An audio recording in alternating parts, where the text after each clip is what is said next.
nimekuwa sana nina kilio juu ya employment na juu ya utajiri wa Afrika na hata Kenya, na kile ombi ambalo nataka tuombe ni ya kwamba there will be manufacturing in this nation, there will be industries in this nation.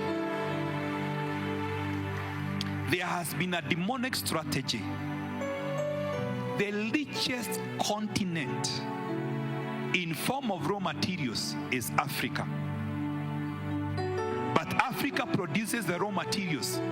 The manufacturing happens elsewhere. So there are people who orchestrated that Africa will never rise to make products. They will be consumers. That is why today you go to Mombasa, ships sometimes can stay there for a week before they dock to offload the goods. And some of them are cheap goods that could be made here locally. Praise the name of the living God. Those who we went with a team in China about 7 years ago.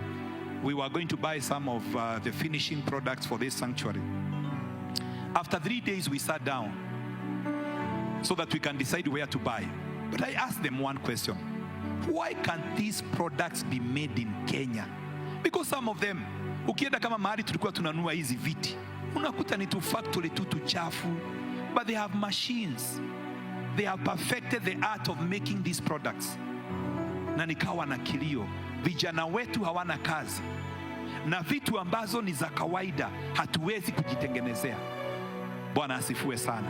Wapendwa, lazima tuombe ya kwamba Africa, this is a demonic pattern, ya kwamba Africa itaendelea kusupply the raw materials to other nations and we are only going to be consumers.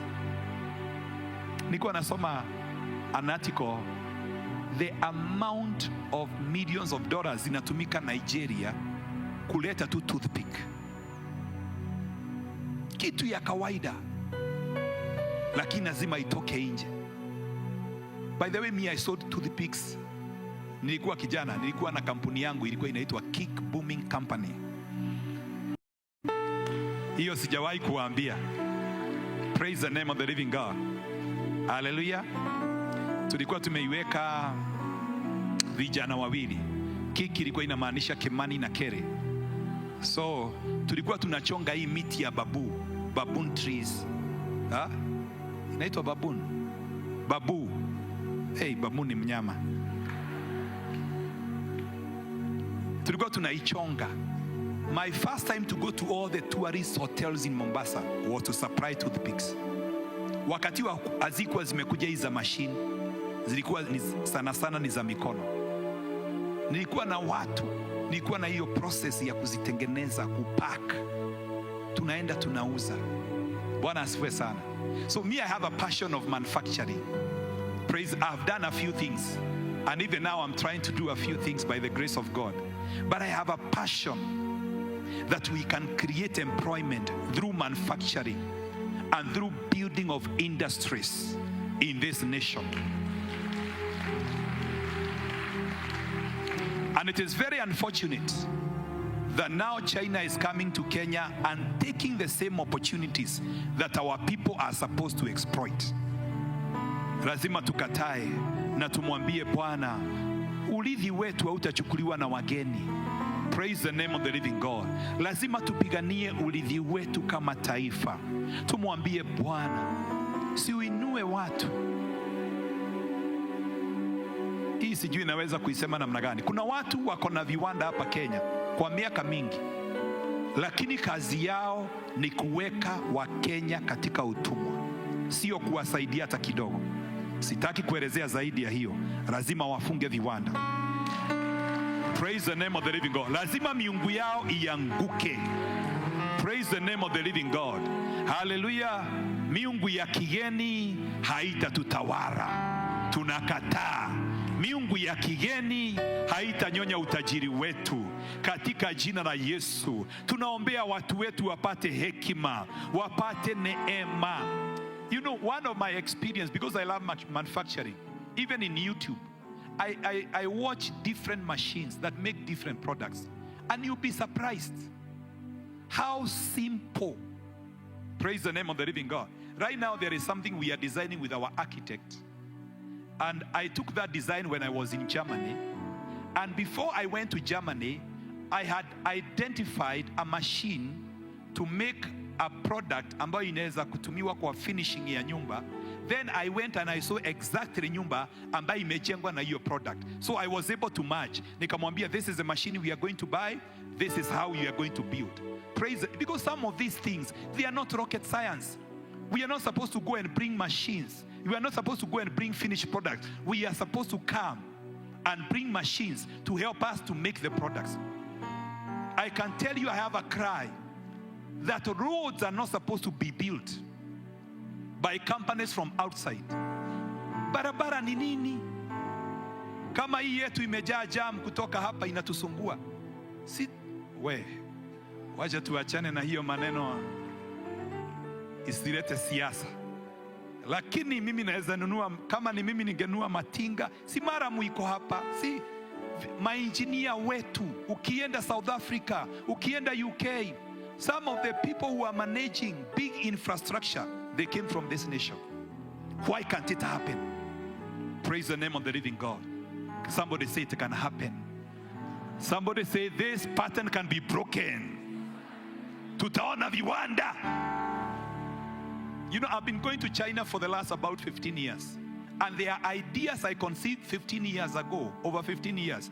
I am trying to implement them today. And I say, this can be done in Kenya. This can be done in our nation. Praise the name of the living God. Because after going to China, I saw cottage industries. I remember one time, because in China mnaendaga mnakuwa busy. I remember one time tulienda tulikuwa busy the whole day. And then there was someone we were supposed to see. Alikuwa anatuzia mataa. Then we went now in the evening. Akatudirect. Unajua mambo ya Google siku hizi inakuwa rahisi. Tulipompata kwa factory, alitoka na kinyasa kwa nyumba chini, kwa sababu chini ni nyumba yake. Tukapanda juu ya nyumba yake ni industry. Akatuambia hii inatengenezwa inaenda inchi fulani, hii inatengenezwa inaenda inchi fulani. Akasema gai bwana, na kule umeenda sio town, unapita mandizi, unapita barabara zingine chochoro. Praise the name of the living God. Unakuta mtu ako na nyumba chini, ako na factory hapo juu, a cottage industry that is sending product to the nations. Praise the name of the living God. I can tell you, China has not been built for many years. It's about the last maybe 30 years. China imeweza kuinuka kwa sababu waliingia kwa manufacturing. Si tumwambie Mungu mwenye hekima yote, nini hii imetuweka kwa utumwa ya kwamba Africa we cannot produce anything. Paka siku ya leo nisikia tumepata mafuta, na sijui hiyo mafuta ilienda wapi, ama iligeuka ikawa maji. Praise the name of the living God. Ama tuliambiwa na the powers that be ya kwamba mkijaribu kutoa hiyo mafuta tutaonana na nyinyi. Sijui ilienda wapi. Praise the name of the living God. Si Mungu atusaidie to discover minerals, to discover natural resources ambazo Mungu ameweka katika jina la Yesu Kristo. To know how Kenya kuna hizi vitu kama mabu. Kuna mawe huko Ukambani mingi na other places inaweza katwa mabu. Hizi tunajaza makontina tunaleta kutoka China. These stones are here. Ziko zingine kule Western. We just need the machines and a little bit of technology and research tuanze kukata hizo mawe hapa, na construction itakuwa very easy when we start making some of this product. Praise the name of the living God. I can tell you some of the easiest things to make is like jacuzzi. Easy my bathtub. They are very simple to make them. Praise the name of the living God. But we need grace. We need God to help us in the issue of power. Mungu atusaidie tuwe na stima ambayo ni cheap. Mungu asaidie viongozi wetu wa invest katika stima, ili stima yetu iwe bei ya chini, inaweza kusaidia wenye viwanda wakaweze kuproduce. Hii jambo la vijana kukosa kazi lazima tuliombe. Praise the name of the living God. Lazima tuliombe. Jeremiah 29 verse 7, Mungu alikuwa anaongea juu ya kuombea territory. Akaambia wana wa Israeli ya kwamba and seek the peace of the city where I have caused you to be carried away captive. and pray for the Lord. Pray to the Lord for it, for in its peace you'll have peace. NIV inasema namna gani? Inasema pray to the Lord for it, because if it prospers, what will happen? You too will prosper.